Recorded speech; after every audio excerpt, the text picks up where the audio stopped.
Estimados amigos y amigas, muy buenas tardes. Muchas gracias por acompañarnos en una entrega más de ID Speech, divulgación científica de alto impacto. De parte de toda la red que conforma ID Speech, les damos una cordial bienvenida. El día de hoy tenemos una invitada muy especial, la máster Miriam Rivera Íñiguez.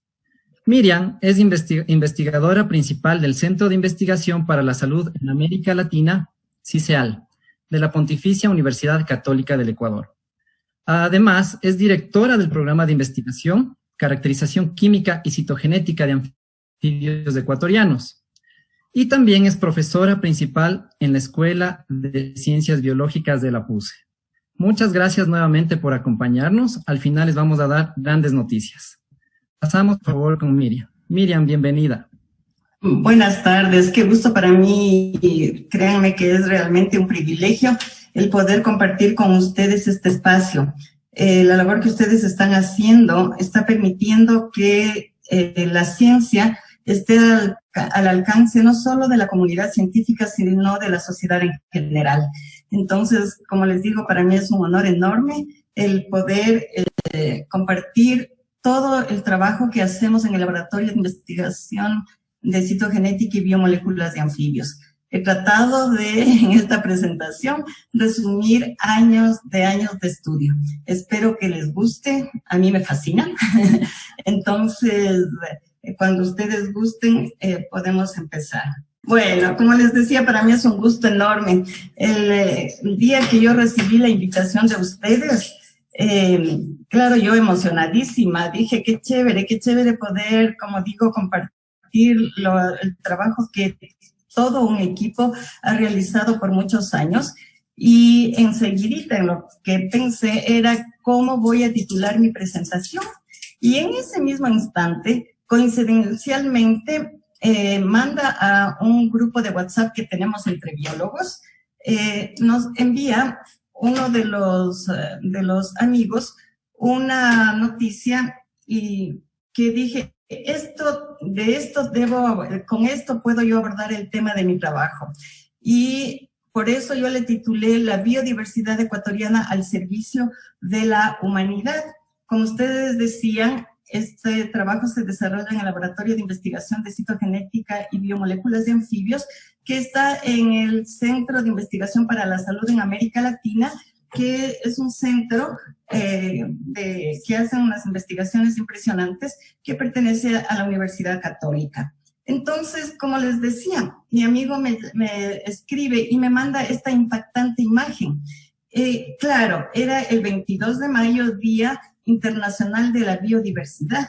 Entonces, él, todo emocionado, Lucho Suárez es una persona que ha desarrollado una labor en conservación impresionante aquí en el país. Entonces, en ese momento, él manda esta imagen de Robin Moore de Conservación Internacional y nos pone una nota diciendo, ¿sabían ustedes que el Ecuador ocupa el 4º lugar en el mundo con el mayor número de anfibios?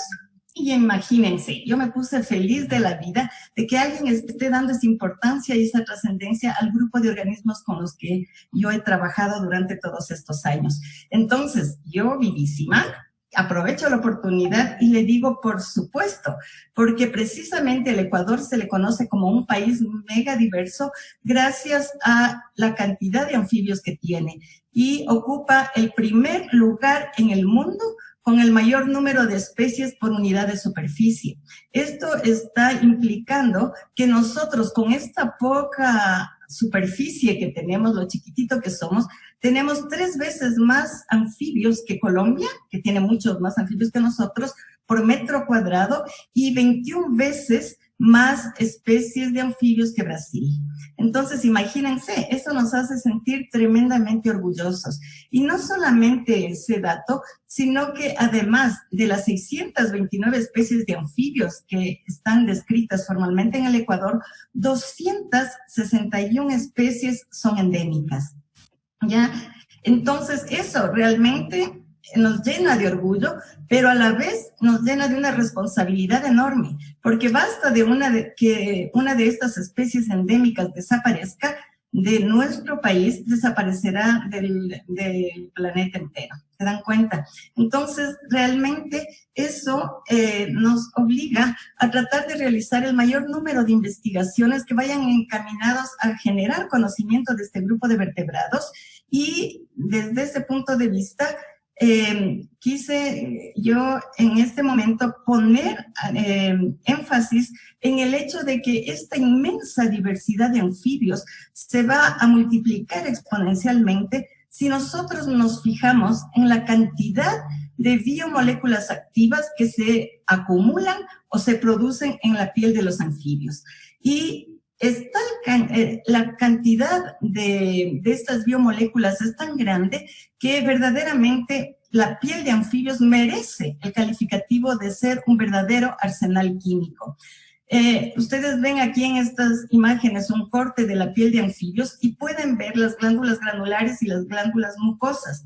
En las glándulas granulares se bioacumulan, por ejemplo, sustancias como los alcaloides o las tetrodotoxinas, que les sirven a los anfibios para defenderse contra los depredadores, pero además producen gran cantidad de aminas biogénicas, de bufadienólidos y de péptidos antimicrobianos.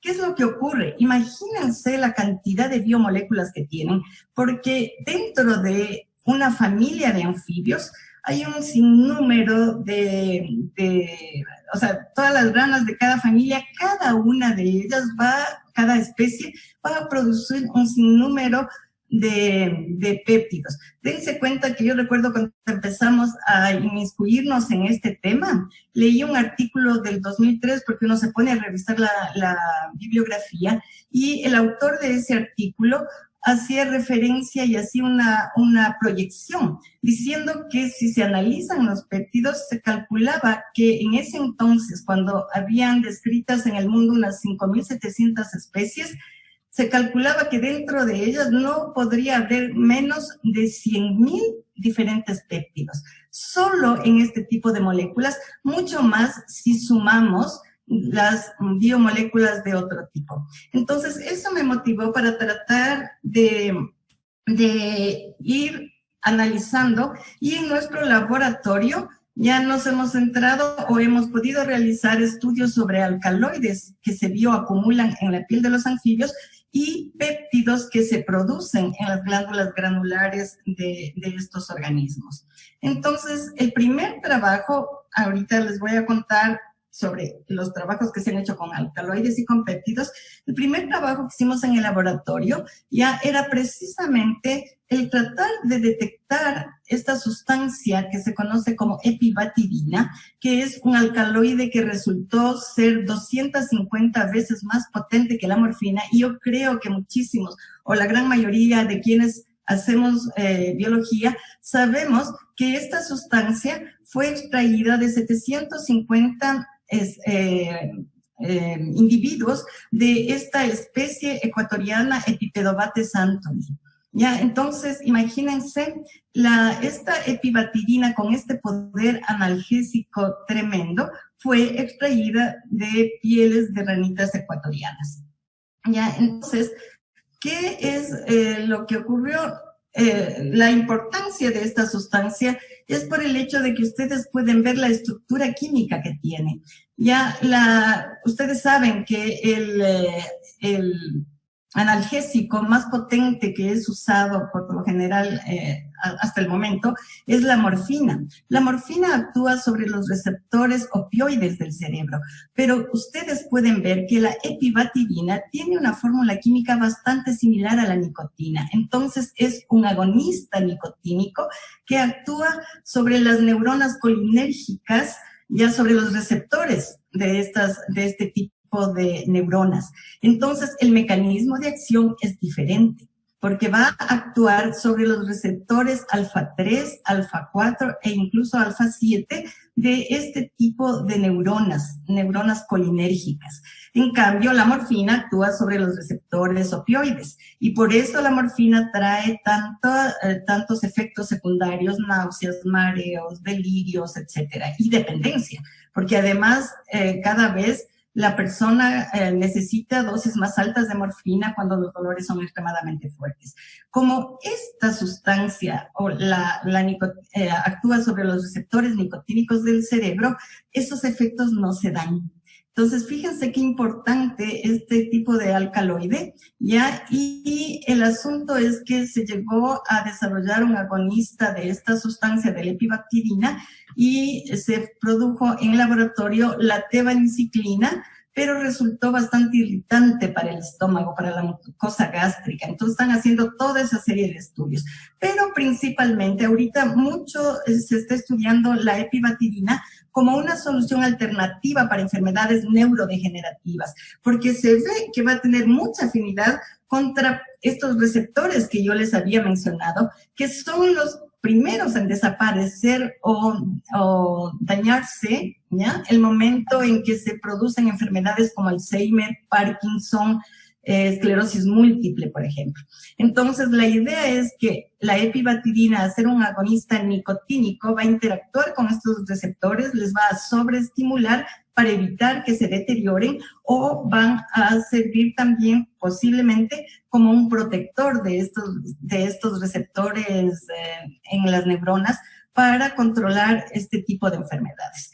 Y todo de una sustancia extraída de la piel de ranitas ecuatorianas. Entonces, con esa motivación, nosotros hicimos el estudio en el laboratorio de 4 especies de dendrobátidos, de estas ranitas venenosas, que eran Bolingeri, SPF, que era una especie nueva que ahora ya está descrita, Epipedobates tricolor y Epipedobates anthony, 4 poblaciones de esta especie, y de la cual se extrajo la epibacterina para tratar de detectar si encontramos o no este tipo de compuestos y qué alcaloides había. Y esto sirvió de tema de tesis de Isabel Cipriani, y como pueden ustedes ver, fíjense la cantidad de alcaloides que logramos encontrar. Pero nos llaman la atención estos 2 alcaloides que pertenecen a la familia de la epibacterina y 3 alcaloides nuevos para la ciencia que por primera vez se describían. Entonces, eso nos motivó muchísimo, y Isabel ahora ya es una colega e incluso acabó de dirigir una tesis como continuación de este trabajo. Entonces, esto es lo que hemos hecho hasta el momento con alcaloides, y nos hemos centrado a estudiar los péptidos, los famosos péptidos antimicrobianos.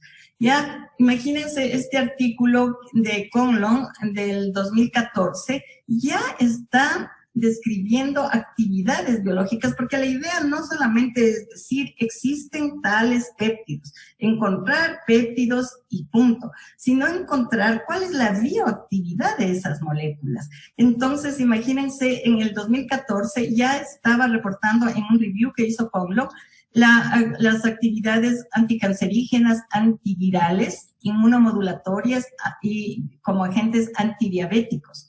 Entonces, pero en otros artículos se detecta también la actividad antifúngica y antiparasitaria, además de todas esas. Es por eso que en nuestro laboratorio nos hemos dedicado de lleno a estudiar realmente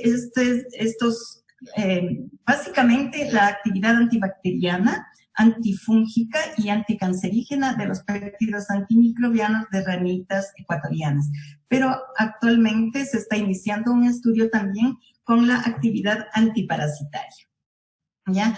Entonces, en relación a la actividad antibacteriana, ¿qué es lo que se hace? Se toman las ranitas, ¿ya? Y se les hace la extracción de las secreciones. Se le da una estimulación eléctrica muy ligerita para que ella, como al estimularse, exude de sus glándulas granulares la cantidad de sustancias que se producen en ellas. Se le hace un lavado, como ustedes pueden ver ahí, se recoge todo este exudado y se liofiliza. Este liofilizado es mantenido a menos 20 grados centígrados y luego con él se hacen las pruebas antibacterianas, haciendo, por ejemplo, aquí se está sembrando las bacterias sobre las cuales se prueba y luego se hace un antibiograma impregnando los discos con la sustancia, con la secreción que queremos probar.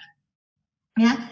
Entonces, toda esta aventura de inmiscuirse, de centrarnos en el estudio de los péptidos antimicrobianos, comenzó con la tesis de Carolina Proaño. Ella hizo su tesis de pregrado en el laboratorio nuestro de la Católica y la idea era tratar de descubrir o analizar y detectar, todas las, teníamos a la disposición 21 especies de ranas de la familia Dendrobatidae, Ilidae y Ranidae y ver en ellas, detectar si se presentan o no péptidos antimicrobianos. Entonces se hacían las pruebas con la metodología que vimos hace un momento y se encontró que de las 21 especies, ya 8 presentaban una actividad antibiótica bastante alta. Entonces, ¿qué es lo que pasó? De todas ellas se llevó la gloria, la famosa Agalignis spurelli. Esta ranita hílide o ranita monoplaneadora ya daba una actividad antibacteriana sumamente importante. Y no solamente contra bacterias normales, sino contra bacterias resistentes a la ampicilina. En la tesis esta, Carolina trabajó o probó la secreción total de esta ranita sobre 2 cepas de Escherichia coli resistentes a este antibiótico, a la ampicilina. Y miren ustedes los halos que se forman, ¿ya? Entonces, tiene una actividad antibacteriana. Con este antecedente, ya, imagínense la problemática a nivel mundial que está habiendo de la resistencia bacteriana.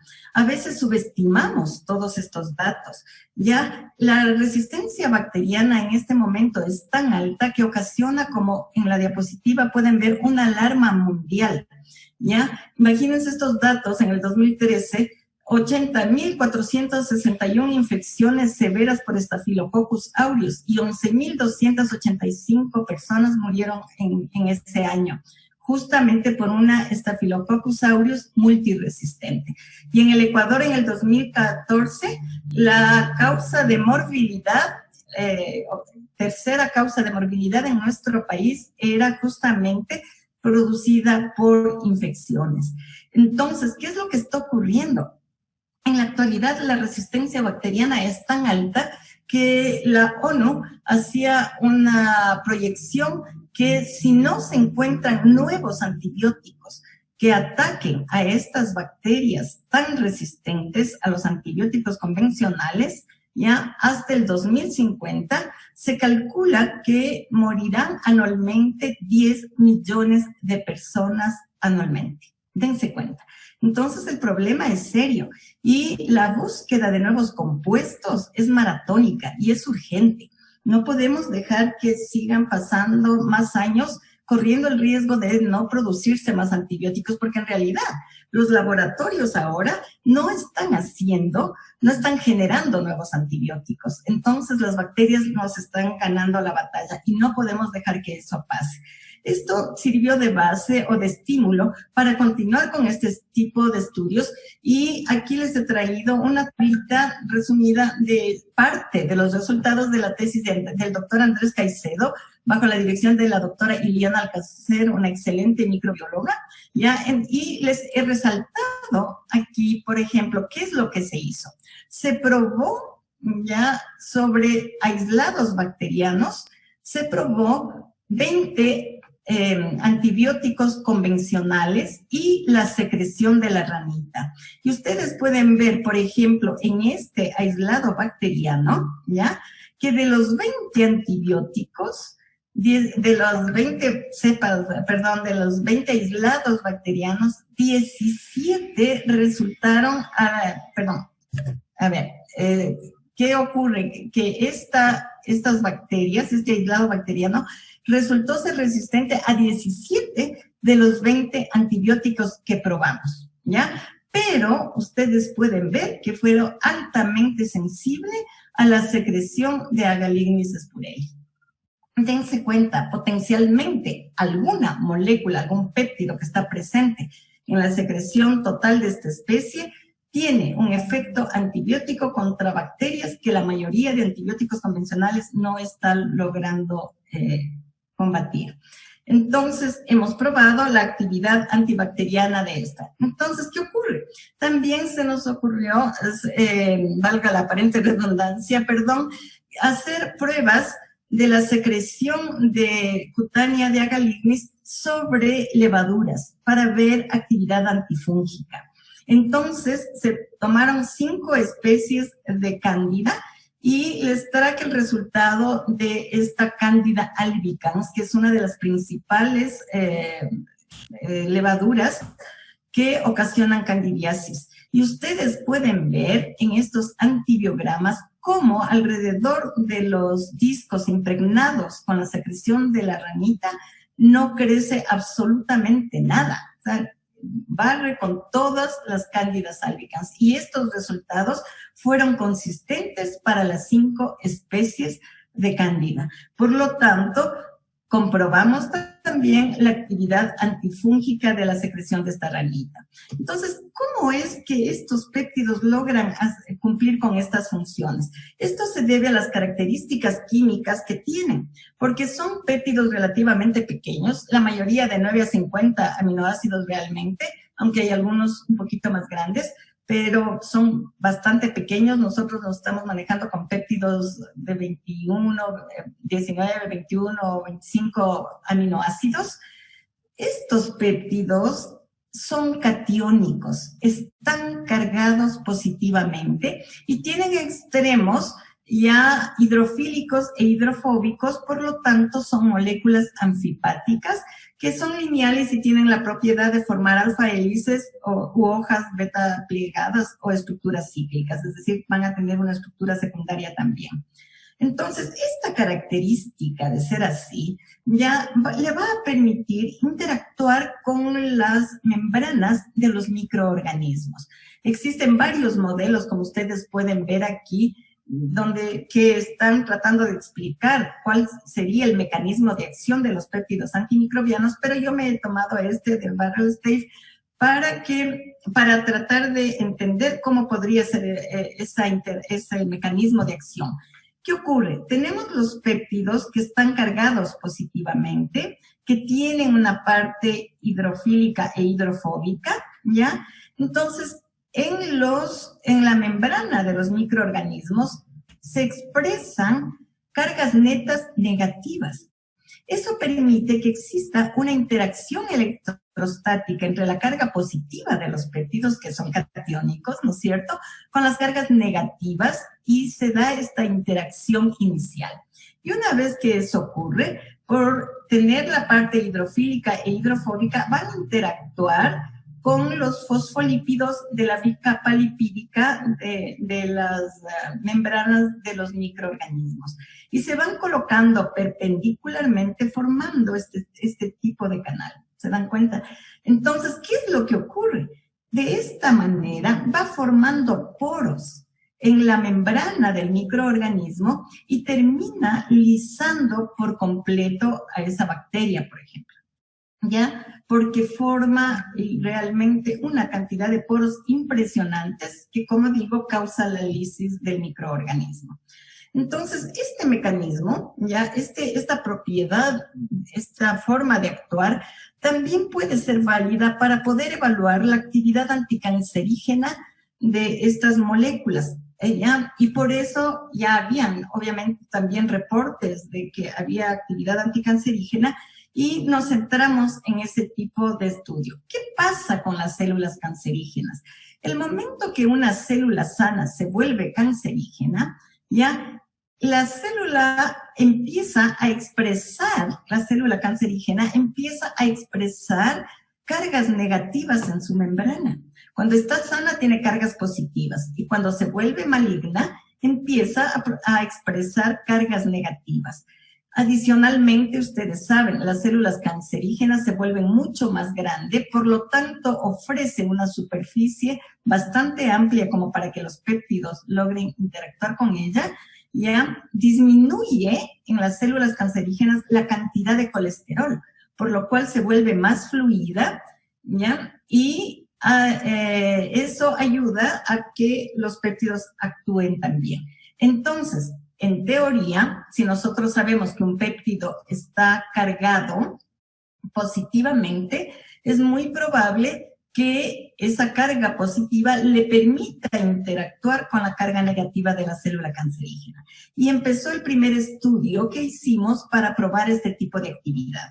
Esta actividad la hicimos con muestras de 62 pacientes de Solca, a los que se les hizo firmar los permisos consentidos, ya, los consentimientos informados, para que den su consentimiento, repito, de utilizar las muestras que servían para hacer análisis citogenéticos del estudio para dirigir el tratamiento del cáncer que tenían, y usamos muestras de leucemia linfocítica aguda, de leucemia mielocítica aguda y mielocítica crónica, ¿ya? Y este trabajo sirvió de tesis para Poja Ochoa y miren los resultados. Esta es una prueba colorimétrica que se conoce como MTT. Ustedes pueden ver en este primer casillero, ¿ya?, que cuando las células están intactas, las células cancerígenas están intactas, o las células que queremos probar están sanas, ¿ya? Entonces nos da este tipo de coloración. A partir de esta columna, ustedes pueden ver que no hay células vivas, solamente tenemos el pigmento de la sustancia. Con 4.000 microgramos por ml, ya todas las células cancerígenas desaparecieron, murieron, ¿ya? Con 2.000 también, 1.000 y 500. Por lo tanto, el momento en que llega a 250, ya el péptido ya no es efectivo. ¿Qué nos llega a la conclusión de que 500 microgramos por ml es la concentración que logra matar, mínima, que logra matar a las células cancerígenas? Fíjense qué maravilla. Y el asunto no para ahí. Ustedes pueden ver ahora una fotografía de los blastos, de las células malignas de estos pacientes con leucemia linfocítica aguda. Y ustedes pueden ver, esta es la célula maligna, y el momento que le ponemos la secreción de esta ranita, fíjense cómo la célula se lisa. O sea, asumimos que la membrana ya sufrió daños y todo el citoplasma se dispersa. Entonces, ¿qué está ocurriendo? Tomamos una muestra total de sangre para ver qué ocurre con el resto de células sanguíneas. Entonces, se logró detectar que el momento en que ponemos la secreción, solo los blastos cancerígenos se destruyeron, pero el resto de células sanguíneas se mantienen intactas. Y eso podría explicarse porque las células sanas están expresando una carga positiva, y la carga positiva del péptido con la carga positiva de la célula sana no le ocurre nada. Es muy probable que eso esté sucediendo, pero estamos viendo que la secreción total de esta ranita es capaz de mantener intactas las células sanas y atacar en forma direccionada a las células malignas. Entonces se nos ocurrió también hacer una prueba muy sencillita en ese entonces, una prueba hemolítica. El momento en que nosotros ponemos a los glóbulos rojos en una solución hipertónica que pusimos en agua, entonces por osmosis el agua ingresa a los glóbulos rojos y estos estallan y se libera toda la hemoglobina, y ustedes ven aquí sangre, ven la hemoglobina totalmente concentrada. Entonces empezamos a hacer las pruebas a las sangres. Este es el control, ¿no es cierto?, que nos dice que hay hemólisis. El momento en que ponemos a 4.000 hay hemólisis, a 2.000 hay hemólisis, en 1.000 va disminuyendo la hemólisis, pero a 500 microgramos por ml, que era la concentración a la cual los péptidos mataban a las células malignas, fíjense, los glóbulos rojos permanecen intactos. Entonces, esto es muy prometedor, porque estaríamos hablando de una molécula que no causa anemia, que no causaría supuestamente anemia en los pacientes que estén recibiendo un tratamiento con este tipo de sustancias contra la leucemia. Entonces, además de toda esta actividad antibacteriana, antifúngica, hemos probado también la actividad anticancerígena. Y estamos, Mateo Salazar, es nuestro nuevo tesista, está empezando a hacer un estudio de la actividad antiparasitaria y está obteniendo resultados, los resultados preliminares que hizo contra Trypanosoma cruzi son realmente impresionantes, porque en cuestión de minutos lisa por completo a este parásito. Este es un proyecto que estamos haciendo muy interesante con el doctor Jaime Costales, un investigador experto en Trypanosoma. Entonces, los resultados son muy alentadores. Este tipo de estudios los estamos empezando. ¿Ya? Entonces, fíjense, ¿qué es lo que está ocurriendo? Nosotros hasta el momento hemos trabajado con la secreción total, ¿no es cierto?, de la piel de esta especie. Pero esa secreción total va a tener una cantidad de moléculas bastante alta. ¿Cuál de ellas o cuáles de ellas son las que están siendo responsables de la actividad antibacteriana, antifúngica y anticancerígena que nosotros encontramos? Entonces, el siguiente paso es tratar de descifrar eso. Y lo que se hace es, mediante cromatografía o clonaje molecular, tratar de encontrar esas moléculas. ¿Ya? Entonces, ¿qué es lo que usamos?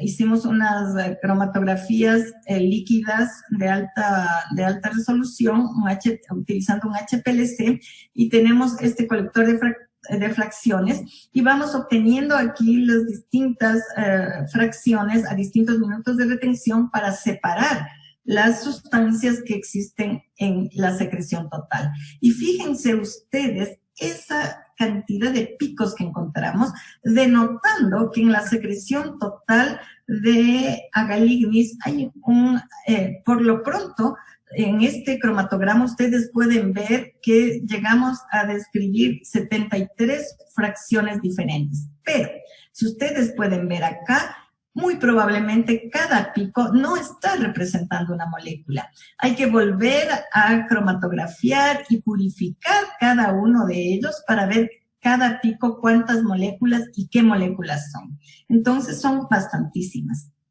¿Ya? Por ejemplo, aquí Valeria Cajiao recolectó esas fracciones y probó cada una de esas fracciones contra Escherichia coli ATCC. Y ustedes ven que todas estas llegaron a lisar a Escherichia coli. Entonces, cada una de estas fracciones tenemos que volver a cromatografiar y pasar por un espectro de masas que nos permita dilucidar la composición química de cada uno de los péptidos que se logren encontrar. Lamentablemente, yo solamente tengo un cromatógrafo, un HPLC, pero no está acoplado a masas y en ese sentido hubo que parar. Pero hay la alternativa del clonaje molecular.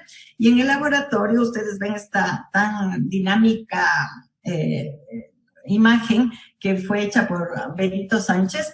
Ya se está haciendo ahora el clonaje molecular. Es decir, ¿cuál es la idea? Este trabajo lo está liderando Ailín Blasco, trabaja en ella también Berenice y Verónica Sánchez. Entonces, no se imaginan cómo son como hormiguitas, trabajan y en poco tiempo han logrado producir resultados súper increíbles porque están dilucidando cuál es la estructura de aminoácidos de muchísimos péptidos. Entonces, están caracterizando péptidos, muchos de ellos que son péptidos nuevos para la ciencia. Entonces, ¿qué es lo que se hace? La idea es hacer un cDNA, ¿no es cierto? O sea, secuenciar ya a partir de un RNA mensajero, es decir, los RNAs que se están expresando en las glándulas granulares de la piel de anfibios. Entonces, la secreción liofilizada, se hace la extracción del RNA, un PCR en tiempo real para construir las librerías del cDNA. Ustedes pueden ver aquí, se hace el PCR RAS, ¿ya? Se hace el clonaje, se hace la transformación, se aísla y de esa manera se hace la extracción del DNA y se secuencia cuáles son los nucleótidos, ¿ya? de esa molécula. Entonces, de ese cDNA. Y fíjense, con estos primers, la cantidad de clones que este grupo de investigadores llegaron a encontrar, junto con Carolina Proaño también. Entonces, miren, cada primer, la cantidad de clones que obtuvieron. Y de esa manera, teniendo ya la secuencia de nucleótidos, obviamente se puede inferir cuál es la secuencia de nucleótidos, de aminoácidos del péptido. Y hasta el momento se han llegado a descubrir en ese trabajo 21 péptidos, de los cuales 15 son nuevos para la ciencia y pertenecen a 10 familias. Fíjense qué cosa tan interesante.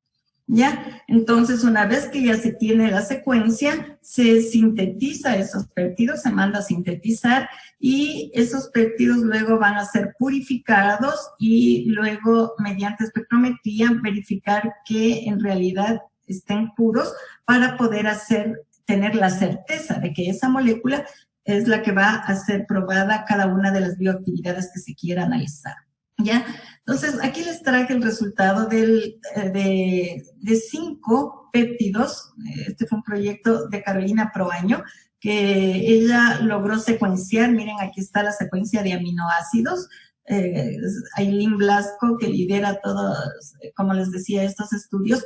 Entonces, la idea era probar la actividad, ahora sí, ya, de moléculas específicas, ¿ya?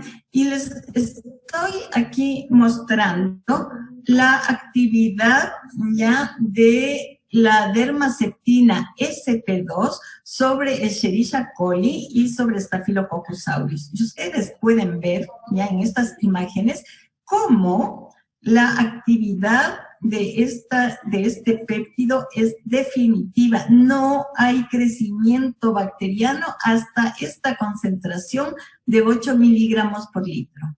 ¿Se dan cuenta? Es una actividad impresionante, ¿ya? Y lo mismo ocurre con Staphylococcus aureus. Esta molécula es realmente mágica. Y lo interesante es que el momento en que se hacen las pruebas hemolíticas, miren, a esas concentraciones, a 8, que vendría a ser la concentración mínima inhibitoria de esta dermaceptina 2, ya, la hemólisis es prácticamente nula.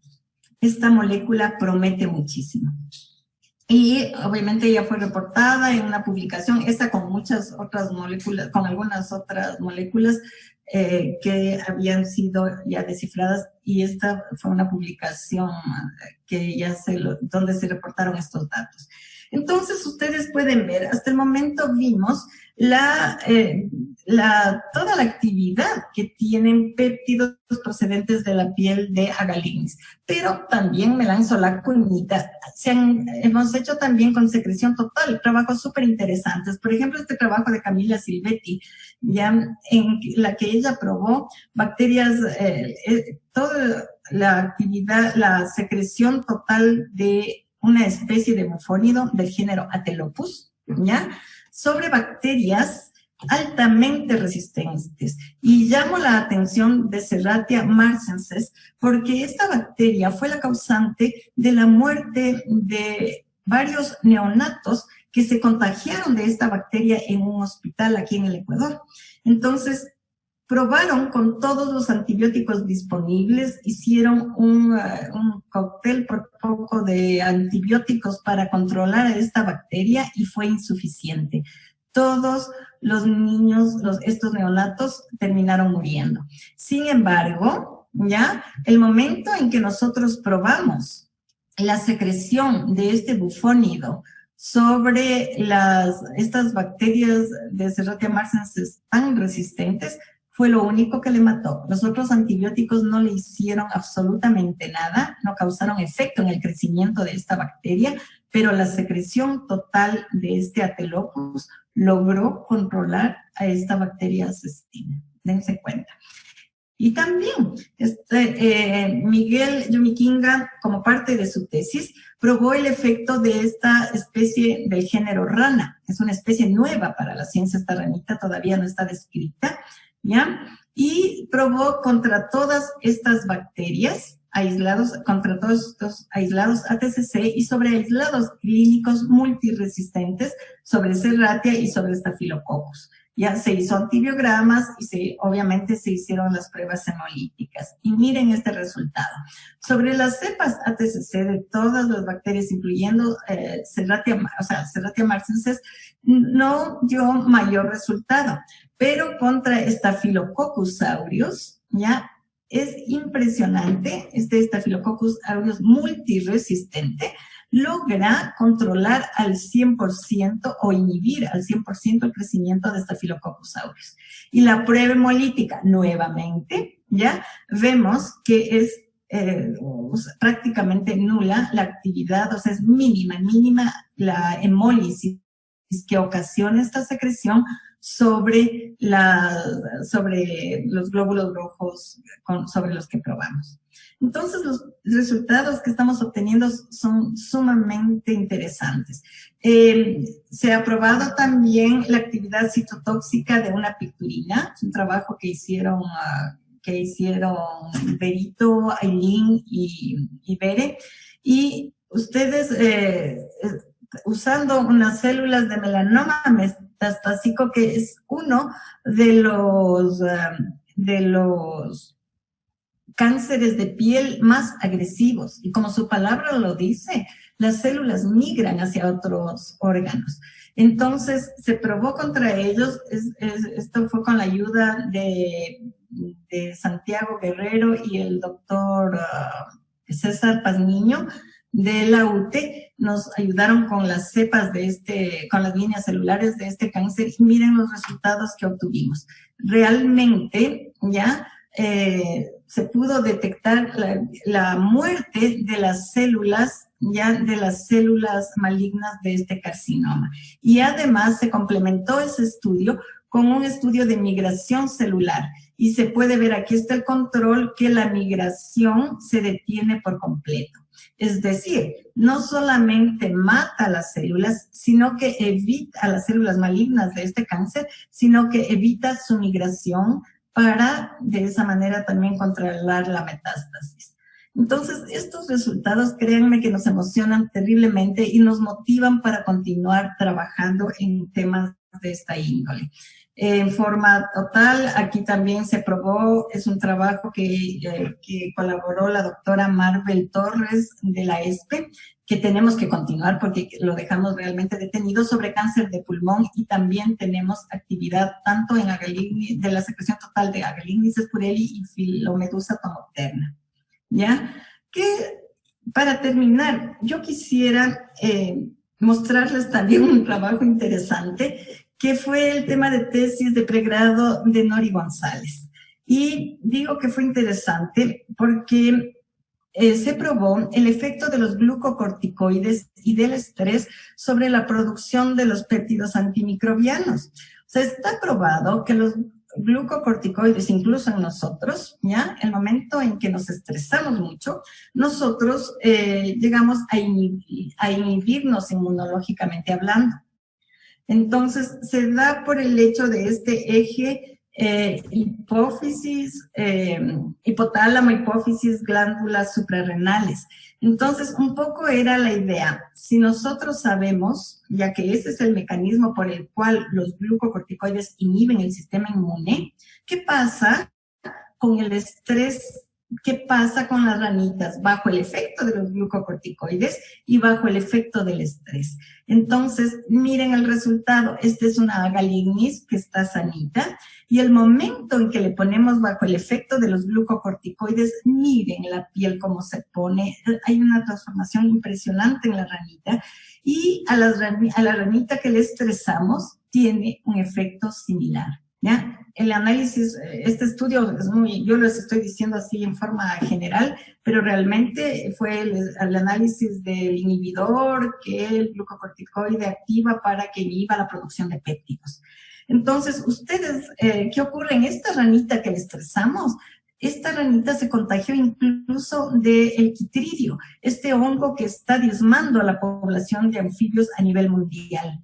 Entonces, dense cuenta, una ranita inmunodeprimida ya no produce péptidos y por lo tanto no puede defenderse contra patógenos como este. Las otras ranas que compartían, o sea, estaban relativamente cercanas, estaban sanitas y nunca se contagiaron con el quiprillo. Son ranas que las teníamos en el laboratorio, ¿no? Entonces, ¿qué es lo que ocurre? El estrés, ¿no es cierto?, está ocasionando que deje de producir péptidos. Ustedes recordarán este cromatograma de Agalignis, donde se detectaba esta gran cantidad de moléculas. El momento en que se le producía estrés a la ranita, fíjense, deja de producir por completo los péptidos antimicrobianos. Este es el cromatograma de una ranita estresada. ¿Por qué he querido terminar mi presentación con esto? Porque precisamente nos da la pauta y la responsabilidad que tenemos, ¿ya?, para no alterar el ambiente donde se desarrollan este tipo tan importante de vertebrados.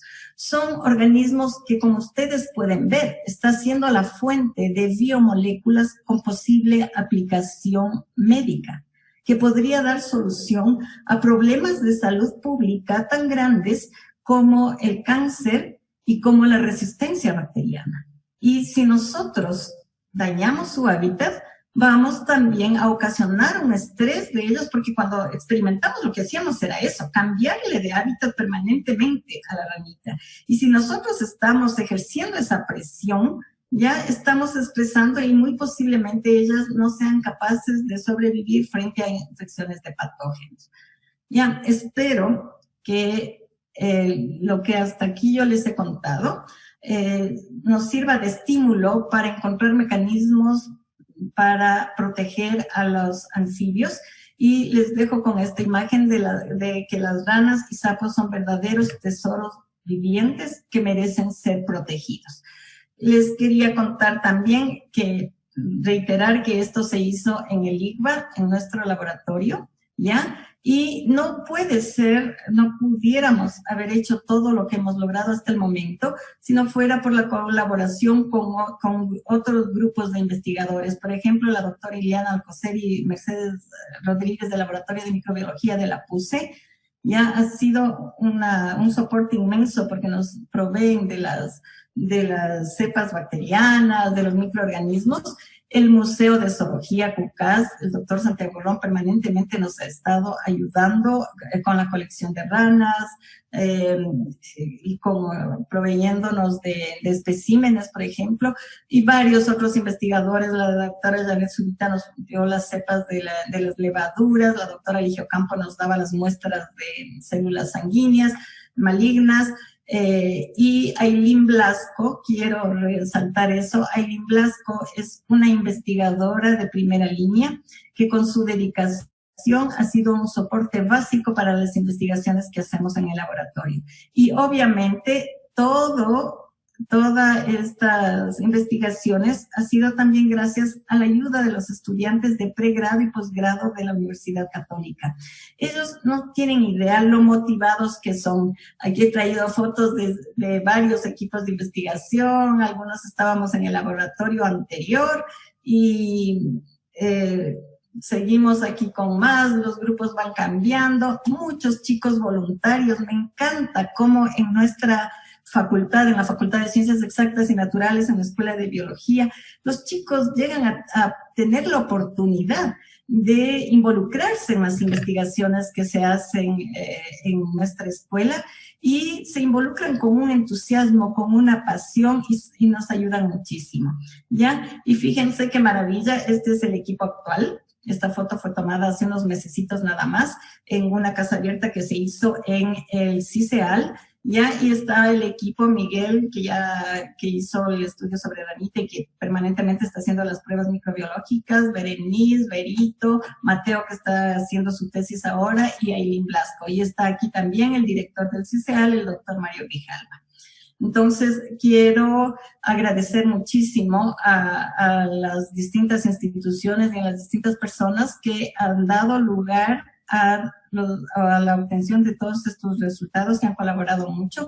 Obviamente la Pontificia Universidad Católica permanentemente, año a año, nos ha dado los fondos para poder dar a través de la Dirección de Investigaciones, en la actualidad con el doctor Hugo Navarrete, ya nos da los fondos para realizar las investigaciones, el laboratorio de microbiología en la persona de la doctora Iliana Alcocer, que nos da las muestras, el CICEAL con todas las instalaciones, el personal, la colaboración que nos da, y QIAM, la doctora Carolina Proaño, con ella tenemos varios convenios y proyectos de investigación, entonces agradecemos también a IQIAM, en la persona de Carolina Proaño, el Museo Cucás, ¿ya? Y el programa de Balsa de los Sapos, a través de Andrés Merino, que permanentemente nos está ayudando. En la actualidad incluso tengo ranitas en las instalaciones de la Balsa de los Sapos y nos ayudan muchísimo. Mi gratitud enorme para todos ellos y para a ustedes por la paciencia de escucharme, y eso sería todo. Muchísimas gracias. Pues nada, Miriam, muchísimas gracias a ti. Ha sido una fantástica charla. Definitivamente, pues hemos aprendido que la biodiversidad de nuestro país está a nuestro servicio en manera general y, bueno, específicamente las ranitas, ¿no? Y que, por supuesto, pues nosotros no solo tenemos que extraer, sino también ayudar a conservar, a que esto siga pasando y a cuidar mucho, pues, nuestra biodiversidad, que es muy importante. Muchísimas gracias y ahorita pues vamos a hacer las preguntas, que hay muchas preguntas que la gente nos está haciendo por Facebook Live. Entonces, sí, vamos a empezar, verás. Lourdes Reynoso nos dice, ¿qué otras técnicas usan para extraer los principios activos de las ranitas? Qué chévere pregunta. Nosotros hemos encontrado que la metodología más idónea es la que les había explicado aquí, es decir, le damos una estimulación eléctrica, la ranita se estresa y como consecuencia exuda los péptidos. Existe en la literatura grupos de investigadores que lo que hacen es hacer una especie de campana y someterle a la ranita a éter, a concentraciones de éter, y eso hace que la rana empiece a producir también y secretar. No me gusta mucho esa técnica, ni siquiera la he intentado, con toda franqueza, porque me da la sensación de que es someterle a un estrés permanente frente a una sustancia tan volátil como es el éter, y a la larga puede traer consecuencias. Además, que si yo voy a analizar químicamente una sustancia, de pronto podría interferir. Nunca la he utilizado, pero sé que hay grupos que lo hacen, ¿ya? Pero hay otra cosa, por ejemplo, Camila Silvetti, cuando trabajaba con estos atelopus que están en riesgo de extinción, que están en peligro de extinción, con estos bufónidos, ella le daba angustia darle ese pequeñito shock eléctrico. Entonces ella empezó a manipularle manualmente, ¿ya? Y curiosamente la ranita respondía a ese estímulo táctil. Entonces fue suficiente. Ella dejó de hacerle la estimulación eléctrica y solo con la estimulación manual lograba recolectar una considerable cantidad de péptido.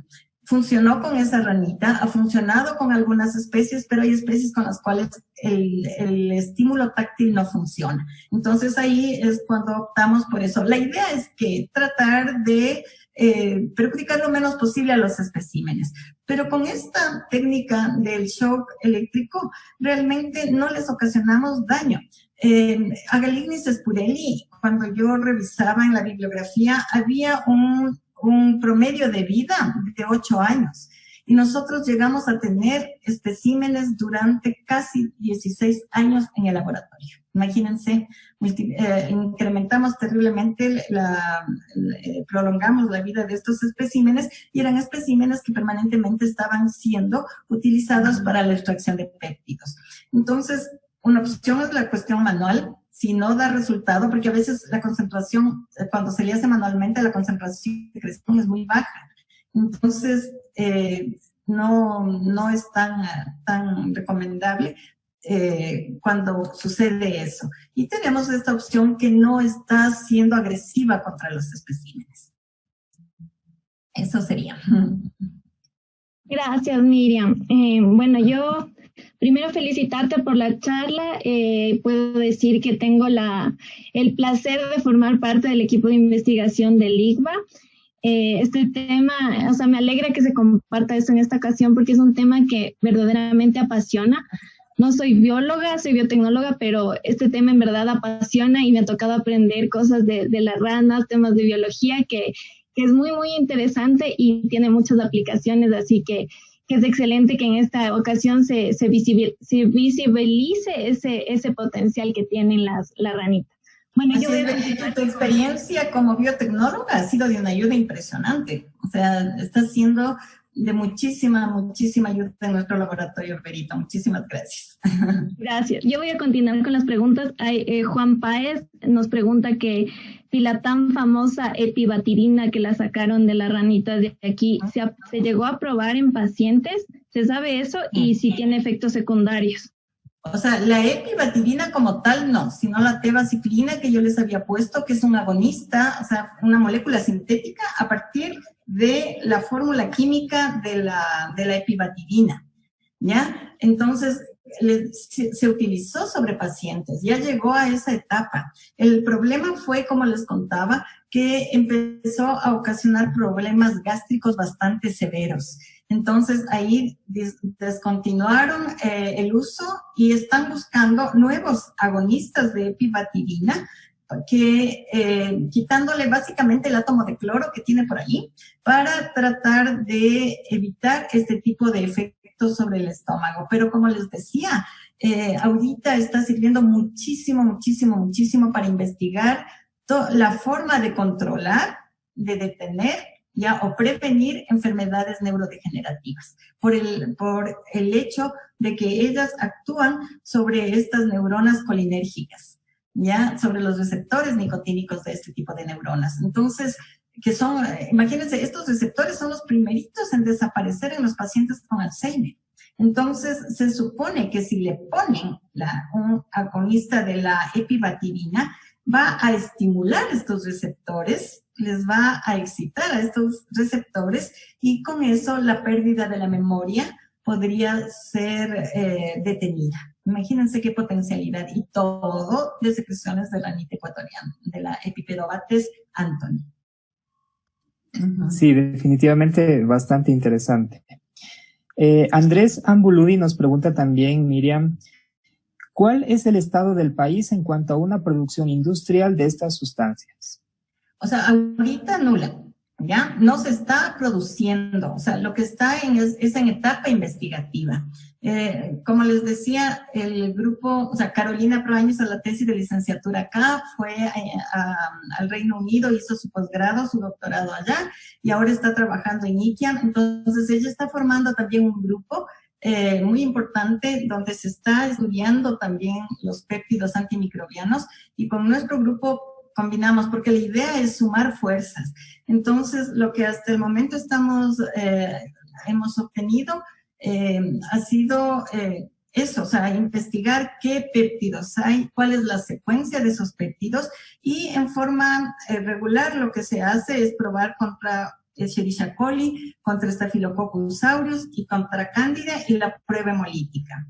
Y de esa manera, como estándar, digamos, de la secreción total, luego se hace el clonaje molecular. La ventaja que en el caso de Carolina, por ejemplo, ya tienen un espectro de masas, entonces probablemente hay como compatibilizar ya también con la parte cromatográfica, es decir, de una forma química, llegar a detectar la secuencia de aminoácidos de las moléculas. Entonces, pues, o sea, una aplicación industrial todavía no. El momento en que ahora que ya contamos con moléculas, ¿no es cierto? Ya sabemos cómo es el péptido, cuál es la secuencia aminoácidica, entonces ahí sí podemos, como se llama, ya empezar a pensar en el siguiente paso, que podría ser hacer pruebas preclínicas y obviamente después clínicas, y ahí sí pasar a producir en grandes cantidades. Por lo pronto, con la Berito estábamos tratando de ver si en algún momento se puede hacer un uso tópico, alguna cuestión tópica contra Staphylococcus aureus que causa infecciones en la piel, por ejemplo, que es un poco más sencillo de probar. pero aplicación industrial en el país, nada, por el momento, o al menos que yo sepa. Gracias, Miriam. Hay otra pregunta que se relaciona con la que hizo Nicolás, que es de Noé Torres. Ella dice si ya se han hecho estudios en animales. Bueno, pero para aclarar eso, más bien sería, ¿hay la posibilidad aquí en el país de continuar estos estudios y hacerlos en animales?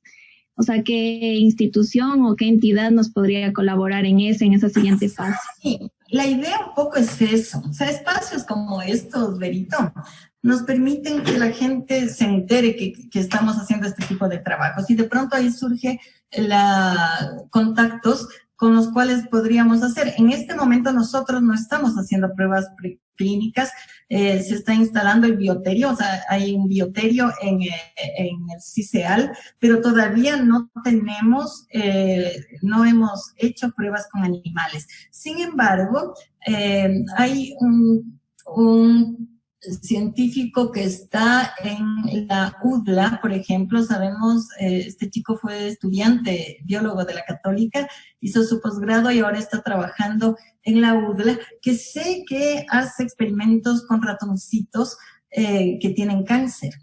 Entonces, justamente antes de que ocurra toda esta cuestión de la pandemia, yo quería localizarle a él porque obtuve este dato con la idea de contactarme y si él ya tiene los especímenes aquí y ya ha hecho, porque leí un artículo que él, muy, muy interesante, del trabajo que él hizo con ratoncitos con cáncer, ver si llegamos a un acuerdo y podemos probar en sus ratoncitos ya los péptidos que estamos secuenciando.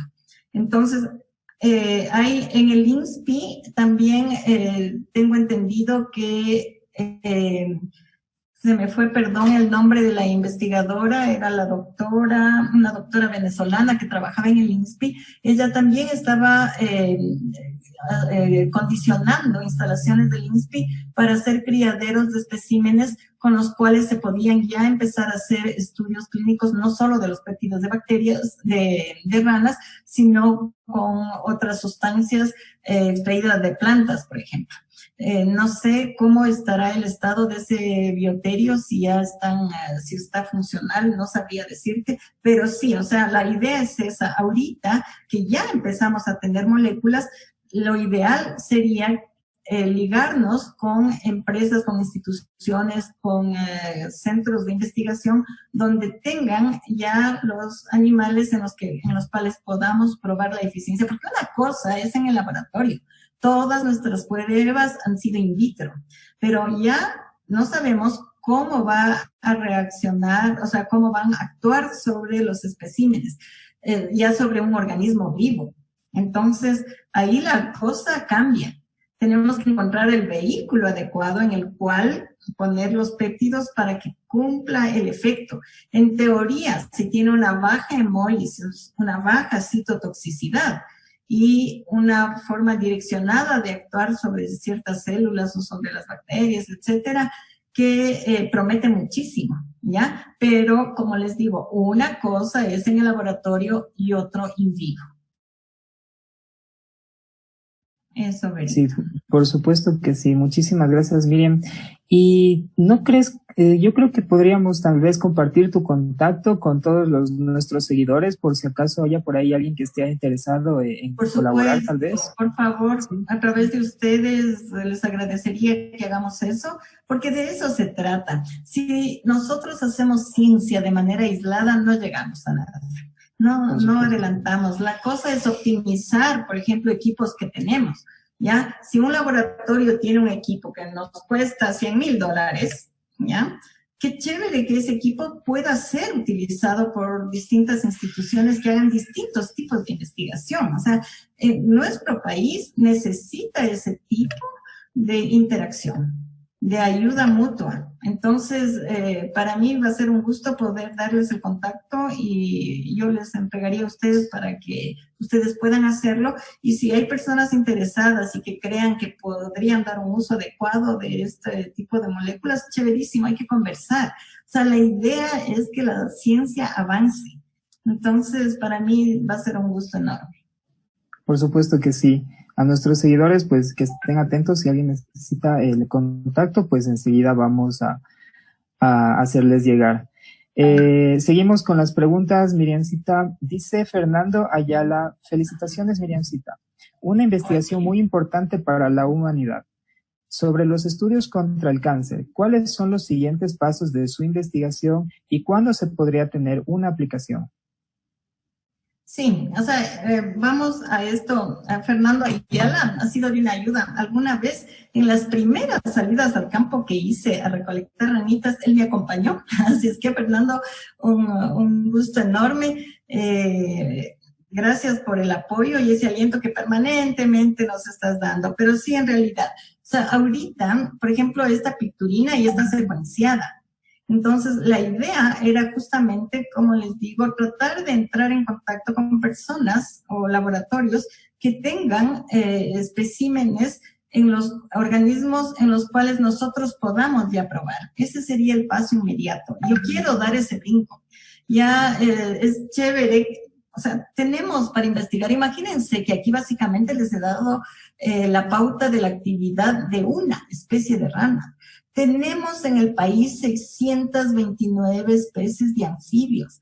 Entonces, de una sola rana se están encontrando muchísimos nuevos péptidos y cada uno de ellos puede tener una función distinta. Entonces, el siguiente paso, Fernando, sería ese, o sea, encontrar ahorita ya la probabilidad de empezar ya a probar, a hacer pruebas preclínicas. Eso sería lo ideal, porque en ese momento ya podemos tener la pauta de cómo continuar con las investigaciones. Por lo pronto, seguimos haciendo el análisis de secreciones totales y de esas secreciones totales de distintas especies ya nos sirve para seguir con este estudio. Todo lo que hicimos con Agaligni es hacer con otras especies y estamos encontrando cosas súper interesantes. Y a propósito de eso, o sea, la colaboración con el Museo Pucás, por ejemplo, ellos tienen esta importantísima página BioWeb, ya que tienen muchísima información de todo, pero entre ellos nosotros llegamos a hacer un banco de secreciones. Es decir, ellos tienen alguna ranita, se le hace la extracción y esa muestra se le liofiliza y se guarda ese liofilizado en un banco. De tal manera, yo ya humanamente ya no hay cómo batirse con tantísimas muestras. Entonces, si hay algún investigador con autorización del doctor Santiago Rom, puede ingresar a la BioWeb y ver si es que tenemos la secreción de esa ranita como para hacer pruebas, por ejemplo. ¿Ya? Entonces, la idea, se formó un banco de secreciones que cada vez se va alimentando con la secreción de nuevas ranas que entran al museo. Entonces, fíjense la colaboración y gracias a la ayuda del Museo Pucás, ya se logró instalar este museo de secreciones y ahí Fernando juega un papel también súper importante. Todo el equipo del Pucás, mi eterna gratitud. Yo adoro ir al campo, aunque no lo crean, que bestias, me encanta ir, salir, estar en el bosque, buscar, encontrar, me encanta, me fascina, me devuelve la vida. Entonces, cada cierto tiempo yo necesito salir a colectar y en eso el personal del Pucás nos ha ayudado muchísimo, muchísimo. Eso. Justamente hablando de esto de salir al bosque, salir al campo, nos preguntan que cómo se manejan las especies de anfibios con las que se trabajan, si se mantienen en cautiverio o se extraen directamente del bosque, y si obviamente son las ranitas vivas, no se les mata. Claro, esa es la ventaja. O sea, el momento que cuando nosotros estudiamos los alcaloides liposolubles, había que de ley hacer, ¿cómo empezó ese cuento? Nosotros, o sea, mi experiencia desde pregrado fue hacer estudios de cromosomas de ranitas, hacer el estudio, de moscas en general, o sea, un estudio citogenético. Entonces, mi experiencia era analizar cromosomas. Cuando yo en alguna ocasión fui a una reunión que hicieron sobre la declinación de anfibios y me quedé realmente con la boca abierta. Me daba una tristeza enterarme de la extinción de tantas especies, no solo en el Ecuador, sino a nivel del mundo. que saber que este grupo tan importante, que son una base de muchas cadenas tróficas, que ayudan a controlar plagas, que están dando moléculas como estas. Es un grupo de vertebrados impresionante. Estaba en muchísimas especies por desaparecer. Yo salí de ese congreso y dije, Dios mío, ¿yo qué estoy haciendo para poder ayudar en eso? Y ahí me involucré en el estudio dije, voy a hacer los cromosomas, porque aquí en el país nadie, yo sabía hacer citogenética, y en el país nadie sabía cómo eran los cromosomas de las ranas ecuatorianas. Y decía, Dios mío, van a desaparecer, y nos quedamos con ese vacío. Entonces empecé a hacer eso con dendrobátidos, ¿ya? Y justamente la tesis de Aileen fue un estudio súper lindo sobre cromosomas de dendrobátidos. Y a través de estos estudios hemos entrado en contacto con muchos países de Latinoamérica, con un grupo muy importante de María Rico Pimentel en la Universidad de Campinas, Luciana Bolsoni, Niña, bueno, un grupo de investigadores que son el Puntal en citogenética de anfibios, en Brasil, en Argentina. Acá permanentemente se sacan publicaciones en revistas indexadas sobre los estudios cromosómicos que hacemos en conjunto con investigadores de toda Latinoamérica. Anteayer nos dieron el resultado de una nueva publicación ya aceptada que está calientita. Entonces, ¿qué ocurría? Nos tocaba en ese caso para analizar los alcaloides liposolubles de los dendrobátidos. Nosotros para hacer citogenética le sacrificábamos a las ranitas. Nos toca sacrificarlas porque son ranitas de este porte. Con ranas más grandes, para hacer los estudios cromosómicos, les saco sangre y puedo hacer un cultivo de los linfocitos y trabajar con eso. Pero en ranas tan pequeñas, de 2 centímetros, de 3 centímetros, si les saco sangre le dejo sin nada, nos da igual. Entonces el material óptimo es a nivel de intestino, del duodeno, le sacamos las células. Entonces nos toca sacrificar a las ranas, tratamos de sacrificar el menor número. Y ahí decíamos, ¿qué se hace con las pieles? O sea, dense cuenta, le matamos y entonces empezamos. Y si encontrábamos embriones, dábamos a la doctora Del Pino para que analice en lo posible, llegar a estudios de biología del desarrollo de esa especie. Y ahí fue lo que surgió la posibilidad de hacer esta tesis de alcaloides. Entonces, que no se desperdicie el recurso, utilizábamos la piel para ver qué alcaloides tenía.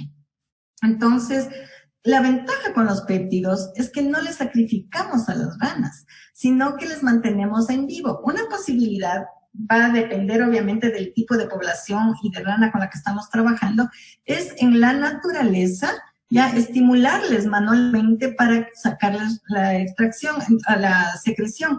Entonces, lo que se puede hacer es llevar agua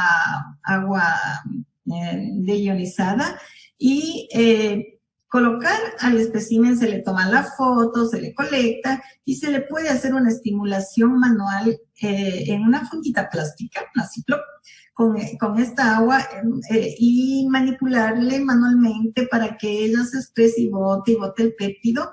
Y después, o sea, eso tenemos programado en sitios donde no es permitido hacer colectas. Entonces, de esa manera, la secreción de la ranita que en esta agua se trae, se liofiliza y se pueden hacer los análisis. Para especies que nos interesan hacer un estudio más sostenido y hay la posibilidad de tener especímenes en el laboratorio, por ejemplo, en eso nos ha ayudado muchísimo la balsa de los sapos, que tiene un programa tan interesante de conservación ex situ. Fue el primer programa de conservación ex situ que hubo aquí en el Ecuador. Ya se mantiene en unas instalaciones en condiciones muy favorables para los especímenes. Entonces, ahí se les, se les mantiene vivos en cautiverio. Entonces, muchas de las ranitas con las que nosotros hemos trabajado han sido ranas de la balsa de los sapos que se mantienen ahí por un programa de conservación. Entonces, estamos utilizando esas ranas que están siendo ayudadas justamente para que no desaparezcan mediante este programa de la balsa de los sapos, y hemos usado especímenes de esa colección. Recién Carolina Viteri hizo justamente una tesis con la secreción de ranitas de la balsa de los sapos, ya de una especie que jamás se había hecho en ninguna parte del mundo. Se había analizado las secreciones de estas ranitas del género Illucirtus. Nunca este género ha sido estudiado en cuanto a secreciones y fue el primer trabajo que se hizo. Y eran ranitas de la balsa de los sapos. Son ranitas que están siendo conservadas allí y que nos prestan para estimularle y devolvemos. Ahí mismo trabajamos. Eso es bastante importante, en verdad, el por un lado el conservar las especies que muchas están en peligro de extinción y por otro lado el aprovechamiento de sus recursos, en este caso de las biomoléculas. Y no solo con las ranas, sino como la charla lo dice, con toda la biodiversidad. Ecuador es un país megadiverso del cual podríamos aprovechar en este momento de crisis que hemos tenido. Tal vez una idea sería esa, dar otro cambio, otra mirada, no estar solo dependiendo del petróleo como se ha venido haciendo, sino aprovechar esos recursos que tenemos mucho, tenemos gente que conoce, gente que se ha preparado y bueno, y sé que la colaboración, como decía Miriam, es bastante importante. Y ya para despedirnos, que nos hemos demorado un poco más del tiempo establecido, solo quisiera hacer un comentario y resaltando esto del potencial de los péptidos, es que hablando del tema coyuntural actual de la emergencia por coronavirus, hay estudios también que demuestran que estos péptidos son efectivos contra virus. Entonces también es otra línea de investigación interesante que se podría incursionar siempre y cuando se tengan las instalaciones y todo, pero es importante, ¿no? Que hay bastantes líneas de investigación que se puede seguir probando y la colaboración sobre todo, que es bastante importante. Así que Miriam, te agradezco enormemente, para mí ha sido un placer. Miriam es una persona que admiro mucho, además de ser una excelente científica, es una persona excepcional y cualquiera que le conozca no va a coincidir conmigo en que es verdad. Y ojalá existan más personas así aquí en Ecuador y sería bonito, ¿no? Sería bonito que la gente sea así, que aparte de hacer investigaciones, de tener conocimiento en ciencia, sean personas maravillosas como Miriam. En verdad es grato trabajar con ella y ya haberle conocido. Gracias, Miriam. Ay, gracias a todos. Muchísimas gracias por tus palabras, no te imaginas cómo me llegan y me conmueven. Muchísimas gracias. Gracias a ustedes y felicitaciones, chicos, por esta iniciativa. Sigan adelante con este programa, me parece súper interesante y es de muchísima ayuda para todos. Les felicito nuevamente y gracias por la paciencia de escucharme, que si no me paran, no dejo de hablar. Muchas gracias, ha sido un gusto enorme.